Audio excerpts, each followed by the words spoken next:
Hey again, we are so sorry. Filipa had some problems with Wi-Fi and now we are back. As we told you before, this is the last live Q&A session and we are going to ask some questions to Filipa, the founder of Chic by Choice. Hey Filipa, I am so sorry for this. I'm the one that actually had no internet connection, so sorry on my side. So we were just talking about basically the first part of the story. So what's the company about? So Chic by Choice is a fashion rental marketplace for the European market. Right now we are renting designer dresses, and we are leading in this space. Basically, the idea emerged. I was sharing the story when me and Lara, we studied both at same university, and we were in a car just wondering what to wear to the next university formal event, and we figured, okay, we were not willing to spend too much money on something that we knew we were going to just wear once or twice, and we really love designer fashion. So we had a problem here, a first world problem, but it was a nice challenge to solve at the same time. So what we ended up saying in the car was, what if in the perfect world there was like a designer rental shop in the beginning? And after like 5 minutes, we wondered, okay, why not online? So the idea emerged from our own needs. We then participated in a big entrepreneurship competition. And then there were a few years, we had our first company, our first startup, which we raised money from. And more recently, we had the chance to basically launch Chic by Choice with the incredible investors that we are really happy to have on board. And that's basically the short story. Since then, we have already met, as we talked about it a little while ago, 5 years ago. Yeah, around 4 years ago. It's incredible because I remember when we first participated in an entrepreneurship competition. Basically, it was the biggest one in Portugal in terms of number of participants, and we got second place. And they told us, okay, you have the chance because you got second place if you want tomorrow to go to Startup Weekend Lisbon, the first time there was going to happen. And we were like, okay, let's go another one. So that's where we met. And it's pretty curious that a lot of people from the ecosystem were at that event 4 years ago and are now in incredible, having incredible opportunities. So it's great to see 4 years after who is doing what companies are emerging, what entrepreneurs are doing, and so it's kind of fun 4 years later. Yeah, and on Monday you were on TechCrunch Disrupt on the stage, and seeing another geekette there, Cristina Fonseca. It's amazing to see the evolution of the community and the people of the community that are going to all these places and doing amazing things. Now you're in London, right? Yes, I'm in London at the moment.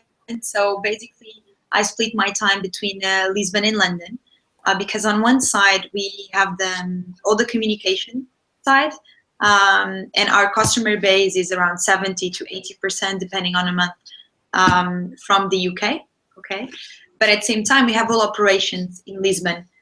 So most of the team is in Lisbon. So I'm flying. Usually I spend 2 weeks here, 2 weeks in Lisbon, to guarantee that in terms of roadmap, we are all in the same page. We all understand and have great feedback about what's happening in the UK. So I try to make sure that the team, although they are in Lisbon, they understand what's happening in this market, what we should improve, who is our customer. And I think it's kind of nice to have the chance to be close to your customers and close to your main market and have people here, but at the same time have all the advantage that the Lisbon ecosystem has in terms of team. Yes. So now I'm tomorrow we're launching a pop-up store in Kensington.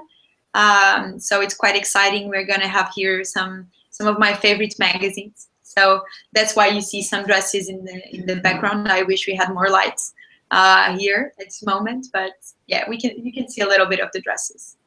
Yeah, the dresses are beautiful.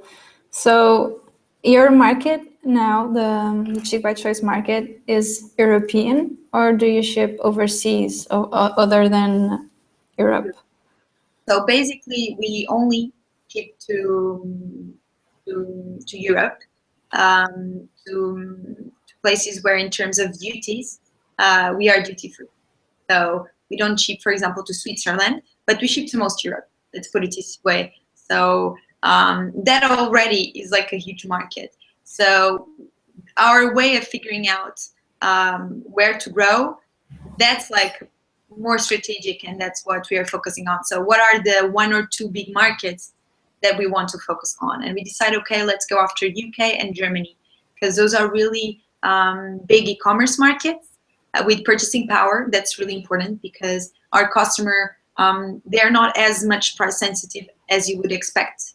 They're not only after the deal and the opportunity of having it for, obviously they want the opportunity of having it for less, but after they go to the website, they're not super price sensitive.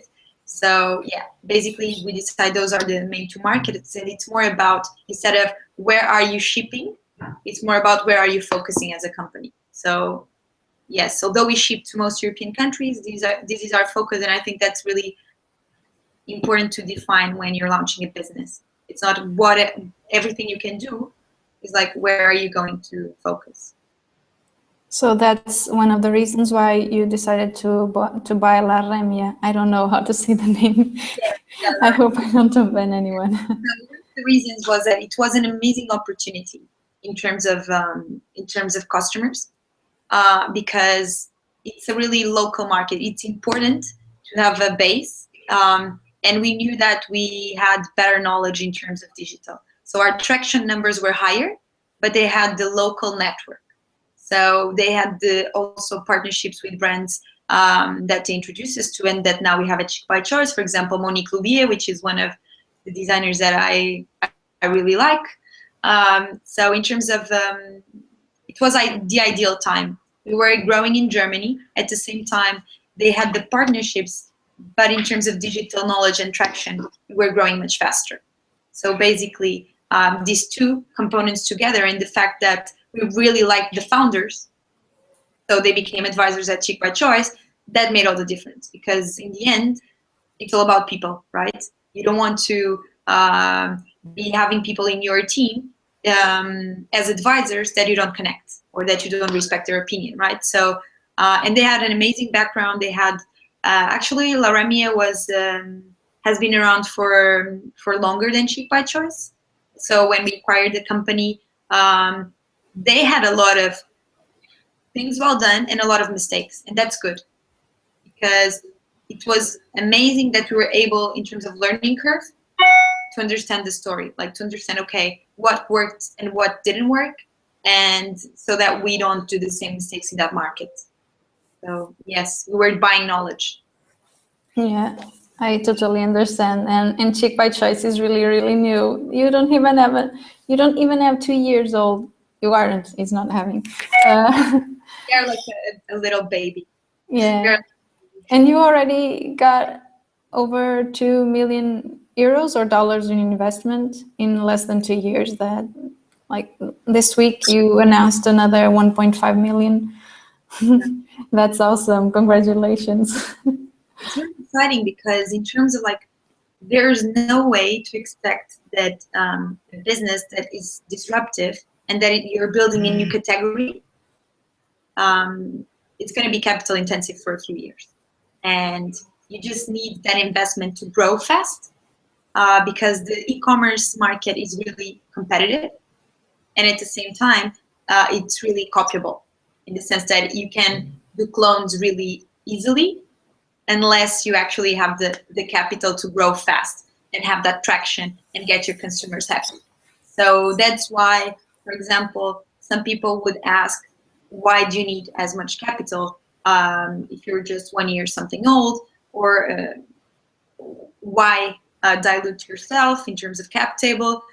So in terms of our specific area, it makes a lot of sense because it wouldn't be possible to be leading the market in Europe. And we have players in Europe that have been doing it, like local players, for 5 or 6 years. If there wasn't this aim to scale really fast and to learn fast and to be in consumer minds fast. So this allows us to just get that traction, make the mistakes, but also have the return faster. So, and that's the game we want to play. We want to build, obviously, a huge company, and we just need that fuel to do it. So it made sense at this time. At the same time, it's like when you're feeling comfortable with your marketing numbers, your stock numbers, it makes a lot of sense. You know, it really makes sense at this time. Great.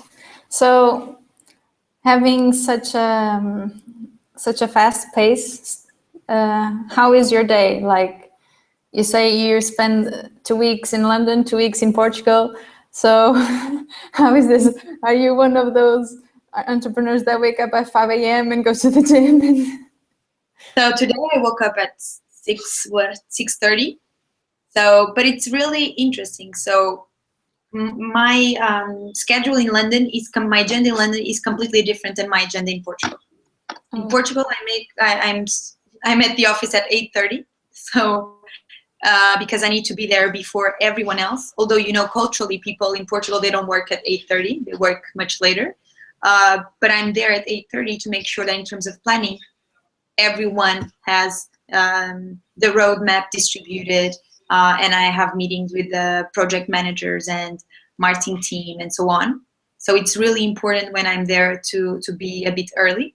At the same time, when I'm in London, it's really important that I'm handling the communication of the company well, that I'm meeting with investors, right? And at the same time, that we understand better the consumer here, so that we get the chance to speak. So one of the exercises I did with Rachel the other day is we went to HSBC, the bank, and we spent 2 hours at the door of the cafeteria distributing vouchers and understanding people's feedback. At the same time, I can be in London meeting with amazing VCs that I really think they are inspirational for their own achievements. So it's kind of like really, it can go both ways, or I can be at having a breakfast with the Cosmopolitan editor. So there's never like the same work day. So that's what is exciting for me, is to basically be handling all of these different parts and to have an amazing team that actually is outstanding, and they're really like an incredible force, because it's not possible for a founder to be here 15 days if they don't trust their team. Although we meet, although in terms of like we use Skype and all of that, but it's not possible if you don't trust your team to be having this kind of 2 weeks here, 2 weeks there. So it's not usual, and I know most founders, they select a place to stay and then they travel for a week and then they're back and then they travel for a week. For me, it has made a lot of sense, and I have like I share an apartment here in London with a friend, and basically this allows me to have a flexible base. So depending on the time of the year, so right now it's 2 weeks here, 2 weeks there, but 6 months ago it was 3 weeks here, 4 days there, and then 3 weeks again here. So it's really flexible, and I think that's important. So as you said, the team is very important. How do you pick the people to form your team? Yeah, in the beginning you end up selecting people that are really similar to you. That happens all the time. After a while you start selecting them. So I meet people to hire weekly. It's a non-stop process, hiring at Chic by Choice, for various reasons, because we have to make sure that the team is really flexible, and that if the company grows faster, we actually can onboard more people.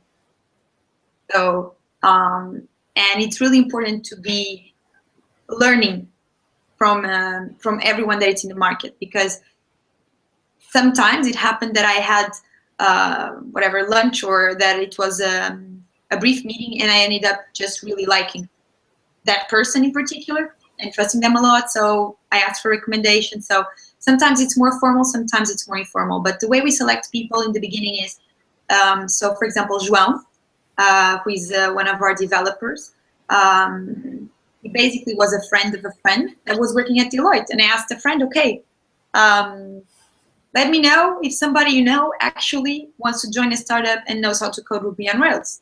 So, and it made sense at that time. If you ask me today, if this is the way we recruit, no longer. It doesn't happen anymore, right?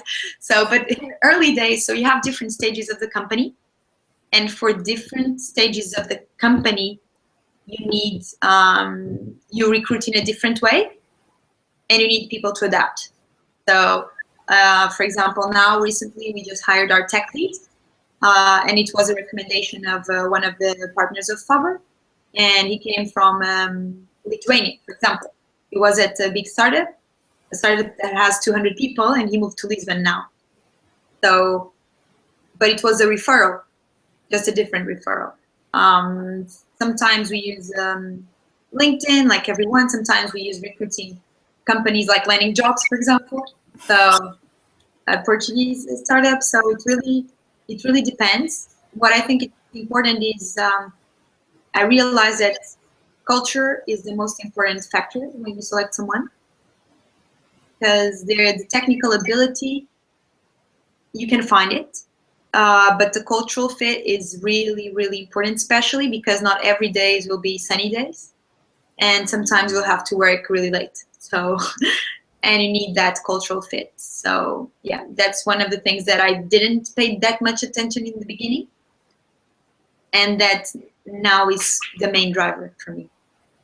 Yeah, I totally agree with that. I think, for instance, the values for me are the foundation of everything. If you put on the same room people with the same values, that they want to thrive for the same thing, to push it and go for it, it doesn't matter what happens, because you are going to get together and do whatever it takes to do something and to make it work.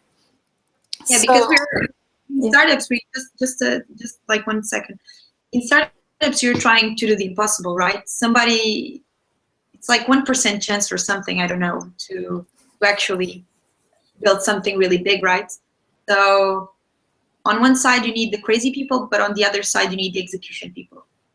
And they have to work together, and they are really different. So to find that and cultural fit, that's a challenge.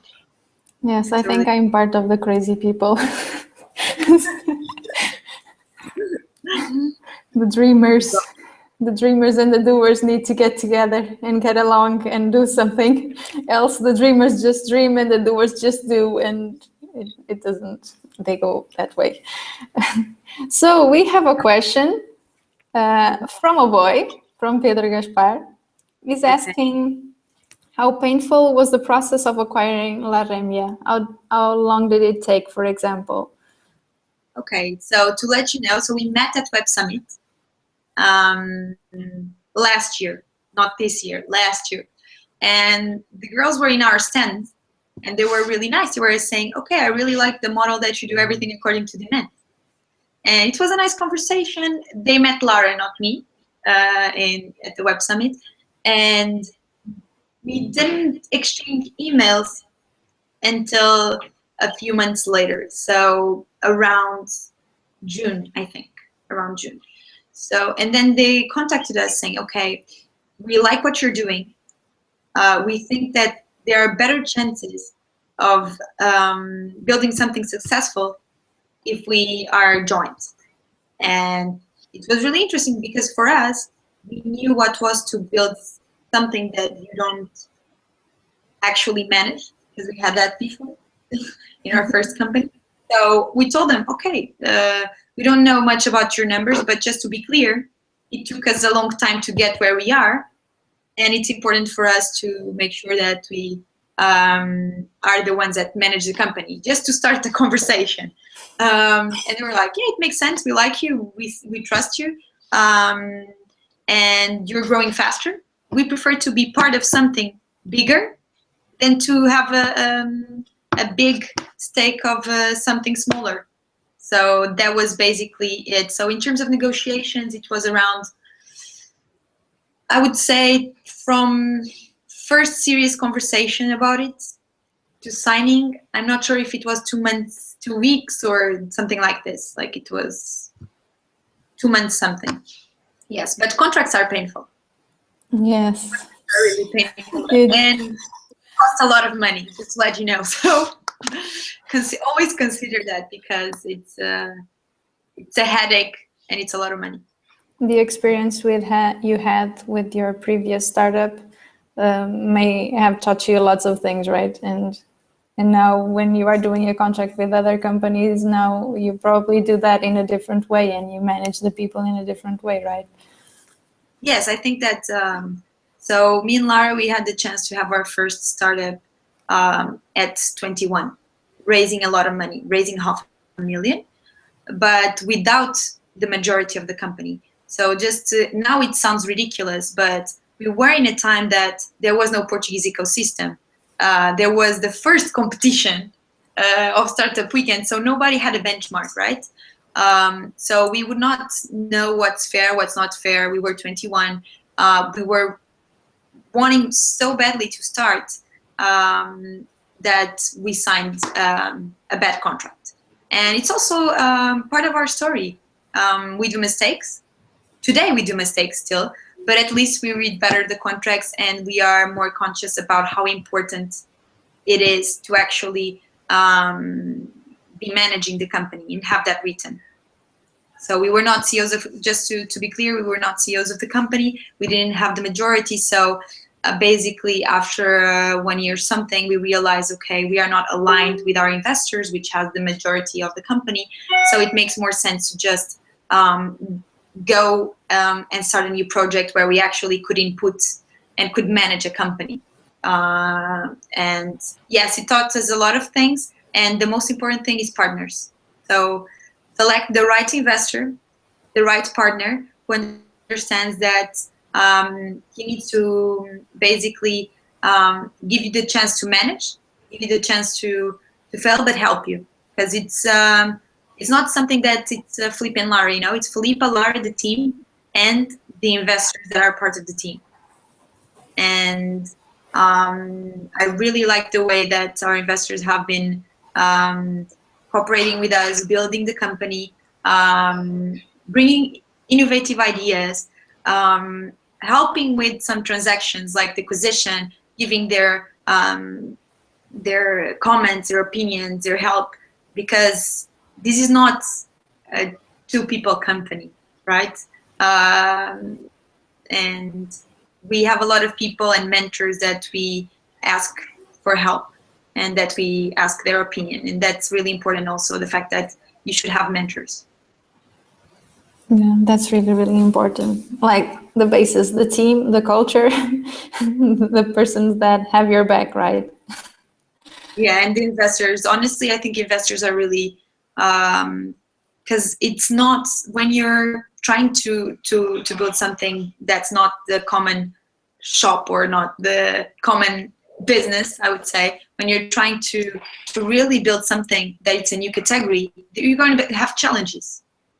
Not every day is going to be easy, and you need to be surrounded by the best people, the right people, the ones that understand, okay, if you move the needle here and there, things are going to change. And it's part, like every company. So for Chic by Choice, it took us 3 months to figure out in terms of value proposition how to tackle it. So it's not, you don't put online a website and expect it to be perfect in conversion and perfect in repeat purchase and perfect in customer acquisition costs. It doesn't happen. So, and you need people that understand that that's part of the process. And it's incredible because the more customers you have, more data you have, more you're going to learn, more you're going to increase. But it was not overnight. It was 1 year something. And like any project, like sometimes you went late at night and still thinking about Chic by Choice and thinking, okay, why are we not having twice as customers, but we were able to. So one of the things that I think is really important is try to project what you want in a few months' time. So we already have goals for July. We have milestones. We figure, okay, for July, this is how much our customer acquisition cost should be. This is how much average order value should be. So have a short-term monthly goal, really simple, like an easy one, not 10 KPIs, like 1 KPI or 2 KPIs is enough. And then have one that it's like the midterm, so that you have a little bit of like the everyday, because you cannot forget execution and just think about vision, because you need the numbers and the revenue in the end of the month, right? But at the same time, you need to see the big picture, because if you're only micromanaging every day, you'll forget all the opportunities that can happen. And if you're not aware, you'll not grab those opportunities. And that was one of the things of Remia. I think that we were actually open to the opportunity and like listening to the market and trying to see, okay, should we do it? Should we not do it? And because we were open to that, not just focusing on micro things. That's awesome. Yeah. I have a question from Sarah. It has a little bit more, it says, a lot of people wait until they feel ready to take the first step and start their own company. What's the best advice you can give to someone who has a great idea but is afraid to take the leap? Just start. Honestly, just start. To be clear with you, it hasn't. So one of the things that I think it's a bit cultural in Portugal is that people are afraid of failing. And although I'm Portuguese, I'm really proud to be Portuguese. I have incredible parents that told me that there's nothing bad with failure. So they were always really, it's not that they were always saying this would be incredible. They were not that kind of people. They were actually, my dad, for the first time when I talked to him about the idea, he was like, that's a mediocre idea, you know, that's not something special, because his background is retail software. So for him, big ideas are like really complex tech ideas only, and Chic by Choice has partially it's tech, partially it's fashion. But what was the interesting is that I told him, okay, I appreciate your opinion, but I'm having meetings with X, Y, and Z, and I think I can pull this off with Lara. So don't listen to everyone. That's one of the really most important things. Be open. Actually, listen to everyone, but be open to that, but understand that the decision is yours. And I remember I was in university, and so there were no 500,000 rounds 4 years ago in Portugal for a pre-seed investment, right? It was a really small ecosystem. And I remember in the corridors of university, everyone saying, okay, the idea is really good, really nice, but it's impossible. How are they gonna have the money to do it? How are they gonna find investors? Because there were no angel investors. Now it's in all magazines, the startups and the investors, but 4 years ago, there was actually not much written about startups, and early, like the first wave of startups that we see now, the big like Talkdesk, like Uniplaces, and Babbel, they are all around the same age now. So yeah, I think that you need to start. You have to understand that not everyone will agree with you, but you need to be okay with yourself. If you're okay with taking the risk, that's what matters. And today my dad is like, and my mom, they're like, it's completely different in the sense that they were always supportive, but now they're like, no, for sure, you're gonna make it.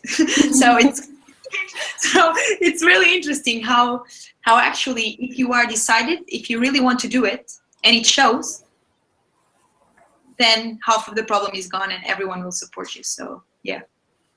Mm-hmm. So just start. The important is just having a fixed mind and go for it, and then things will get back into their place again, and will shift, right? I think like be prepared, because I tell sometimes that we are really lucky, but there's someone that wrote in a book that luck and I really believe in it.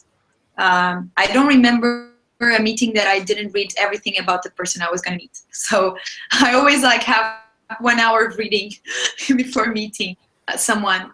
That to have those special meetings booked, it's already hard, right? So at least try your best, learn what you can learn through Google, and that will make the difference. I believe that will make the difference. If you're prepared and it's the right time, then just get lucky. That's basically what I really believe in. So, yes. No, that's awesome. That's a good advice. I think it shows when you are prepared to a conversation, like when you meet the investor and the investor sees that you know a little bit about him, maybe you can establish a little bit of rapport because you know something like you notice that he like to watch, I don't know, the Jets or whatever, and then you talk about the the team. But I'm talking also about the market. I'm talking about like really understanding your market, because the investors, it's not only about understanding about their story. That's important because that gives you a background. For example, understanding what do they invested before. That's important. Like what what were they doing before being an investor? That's important. But also go prepared in terms of really knowing your market, like really knowing the numbers of your company. That's also really important. So not only focusing on who's this person, but in understanding their background, but also being prepared, because it sounds really simple. Yes, I know everything about my business.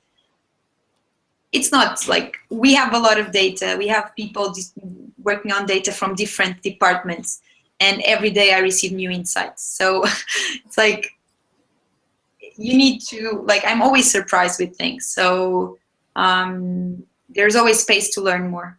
Yes, about the company and about your sector, and be aware of what's happening in your industry. Google alerts, whatever helps you to actually follow the leaders in the industry you want to act. I think that's important. Do you can give us some tips on KPIs and things like that we should like at least have those in our minds?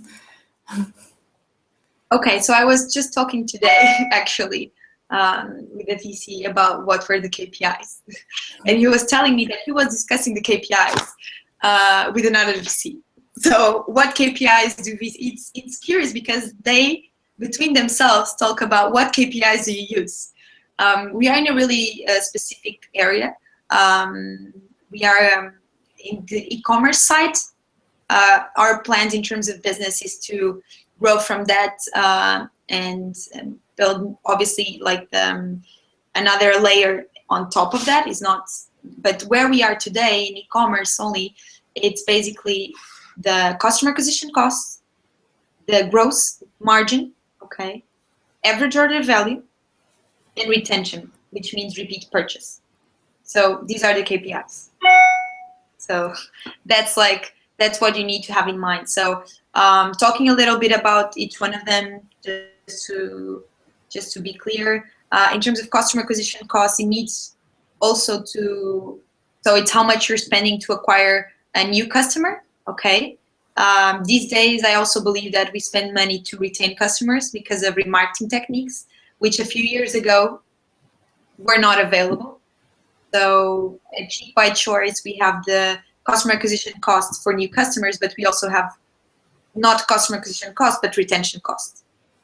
Okay, so this is important because these days, to retain a customer, you need to basically also be engaging either with newsletters or remarketing. But about the average order value, it's important for them to understand, okay, is this something that will have high revenue by margin, or is it something that will have high revenue per volume, right?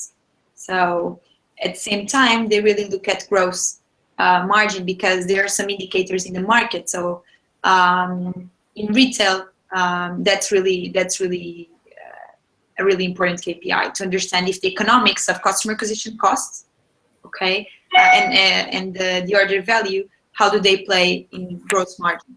So how much money are you actually going to make in the end if you deduct all the costs and all of that? Yes. So those are the KPIs that I was just talking like 2 hours ago with the VCs. So yes. So, and that, like, when you, to retain your customers, do you do some, I don't know, special promotions, events, or whatever? Do you, I don't know, give something to your customers? Like, yes. So basically, we always go for the wow experience. So if there are surprises in some boxes. Some boxes receive like little gifts inside, for example, and that's exciting for the customer because he's not expecting something special. He's expecting a special dress, but sometimes we do some surprises in the boxes to make sure that they have that, oh my God, why did they send me this for free? And they're really excited about it. So at the same time, we do like kind of rewards. So after the third rental, for example, in your box, you receive a discount for the fourth rental, but you don't know, it's kind of like you only know after you receive the box, but we are now launching a loyalty program. So it's more transparent. So we basically are developing a program that will give the customers every time they spend, they will get something. Because we see that retention is one of the most important metrics. At the same time, we communicate with them using newsletters because we have a really big database, and we also do remarketing campaigns, which are incredibly important for us because to get to the consumer. So in our case, we are a new concept, right? So it's not the first time that they go to the website that they book it immediately. In the UK, we have that more often because it's not as new, although it's a new category, but still most people browse before they rent, and they book it 3 weeks before the event, 2 to 3 weeks before the event. So between these times, we engage with the customer with Facebook remarketing and with special newsletters, and sometimes, depending on the type of customer, with a special free shipping push, like email automation. So we work in different areas because it's not one thing that will change all your company. You need to work different scenarios because some people will react more to free shipping. Some people will react more if you surprise them with something special for free in a box. So it's always around how you can create this engaging scenario that people go back and like, okay, no, I was not going to rent for this week, but with this opportunity, I will. So it's always about creating that engagement. That's awesome. My cat. I'm so sorry.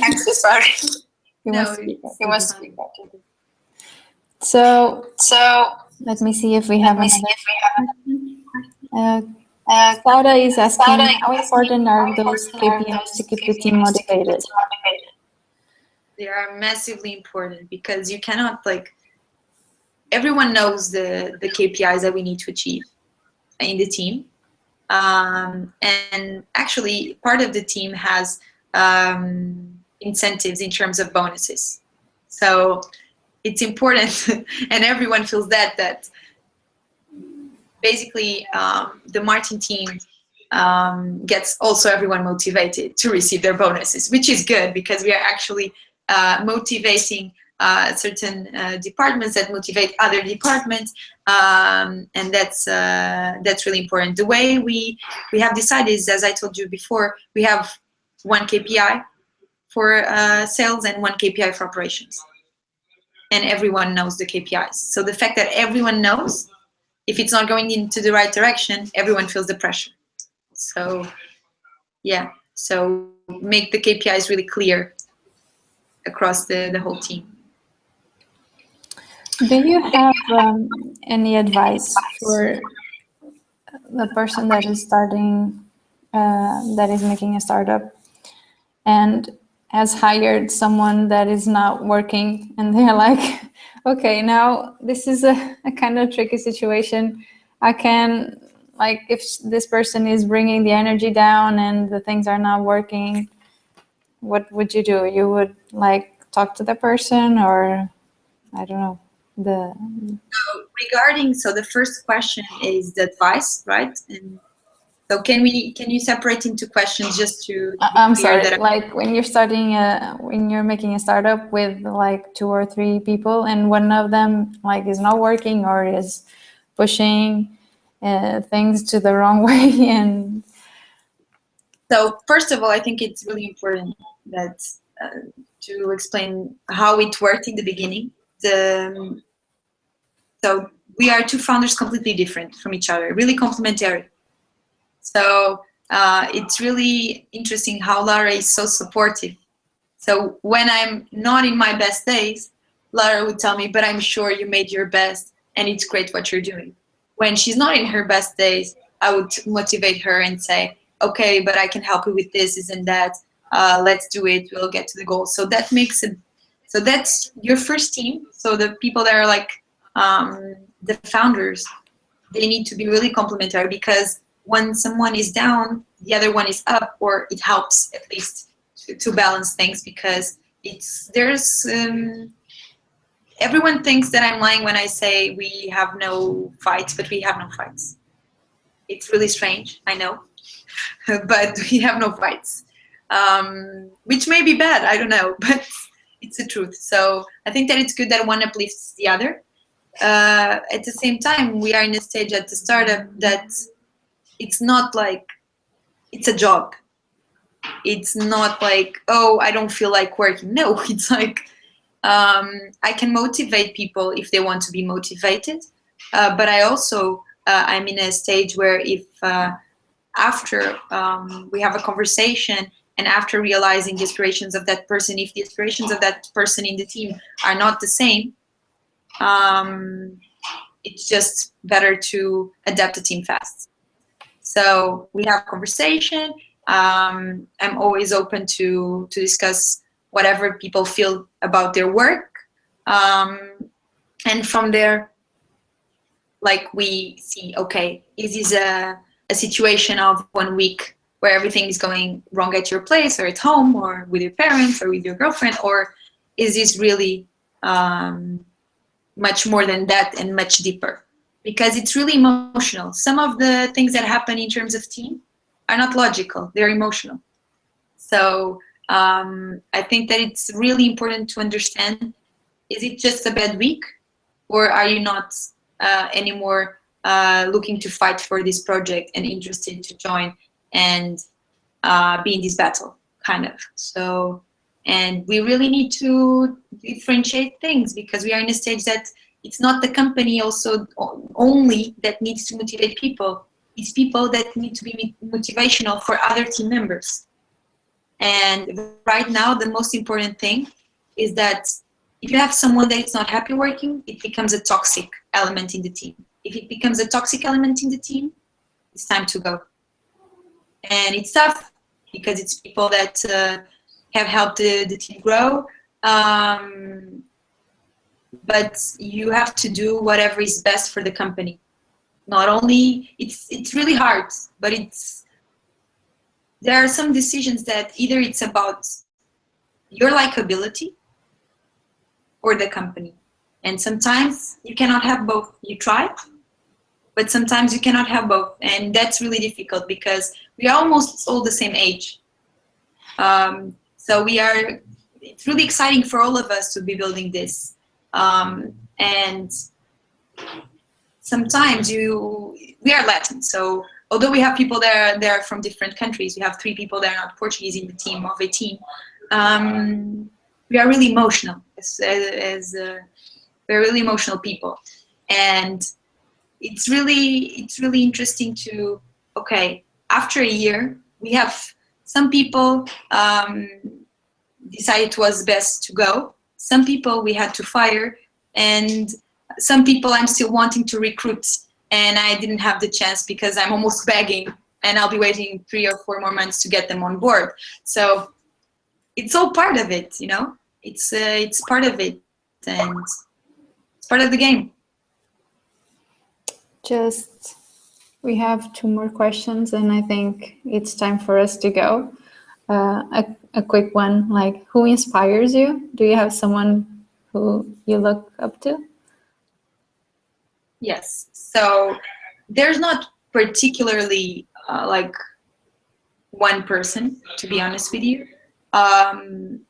Obviously, in my sector, we've seen José Neves doing incredible things with Farfetch. So that's kind of inspiring, right? And the way he challenged a really traditional industry. So that's what I really like. The fact that a few years ago, boutiques would never think of going online, ever. They would be in panic mode. And the fact that he was able to disrupt a traditional industry, that's really inspiring. At the same time, for example, let's talk about someone completely different. Victoria Beckham. She was a celebrity. She was a Spice Girl, and she became a household name in the designer fashion. So how she was able to be to change and adapt so rapidly. So I don't know, like I don't have someone like that. It's like my number one I don't know, person in the world or something like that. But I have a lot of people that are references to me, and the fact that I always feel like we are so far away, we need to just do so many things to get to 10% of what they're doing. That distance of having someone that is doing so many interesting things that one day you dream you'll be able to do. That's what gets us going in the morning. It's like it's really good to have someone to look up to, like different people also. Yeah. Do you think it's important for us to have also female role models, not only male role models? Like, we are on Geekettes, so this is one of the things that we try to do, is like to show more women in executive. So that's one of the most interesting things. I've had a chance to meet more men than women. In the VC world, it's more common to have men. In the tech world, it's more common to have men. One of my best friends is actually a great inspiration. So Christina from Talkdesk is like one of the people I admire the most, and I think that the way she handles her job and the way she actually was able to execute so well the vision, that's really inspiring, because she basically, in terms of personalities, she's more of an executor and I'm more of a dreamer, right? So I appreciate all the executors, and usually executors appreciate dreamers. So that's one of the things that I appreciate the most. It's really well done execution, and is one of the most inspiring people for me. And it's so crazy because we can have dinner. Like yesterday we were having dinner and we are really good friends. So it's kind of strange that one of the most inspiration people for you can be next to you like every month, you know? So yeah. That's an awesome feeling. Like, it doesn't need to be like someone in the US, you know? It's like, can be someone really close to you. That's a good feeling. When you, for a moment, like, have you ever stopped lately and just looked at what you have accomplished and said, wow, and just feel... I think that there's never a feeling of fulfillment. To be honest with you, there's never a moment of fulfillment. There's never. It's like, if you wanted to build a big vision, right? You always think that you are 1% of your vision. So you never feel accomplished. And this is a bad part of being an entrepreneur, because some people get really happy with something simple, and we have that hype of happiness, then we get back to, oh my God, this is chaos because something happened. So that's one of the, I don't know if it's bad things about being an entrepreneur, but it's, you never get that feeling of fulfillment ever. You can close how many rounds you want. You always feel that you could have raised more. You can have how many customers you want. You would always feel you could have more. But maybe it's because of that things are going well at this moment, and that we have like all the potential that we have. So, but to be honest with you, like you never have that feeling of fulfillment. Sometimes you leave a meeting and you're like, oh my God, I cannot believe I actually had the chance to receive feedback and from this person, but that's 3 minutes. And then you're back into all the startup problems that every startup has. So all the pain points.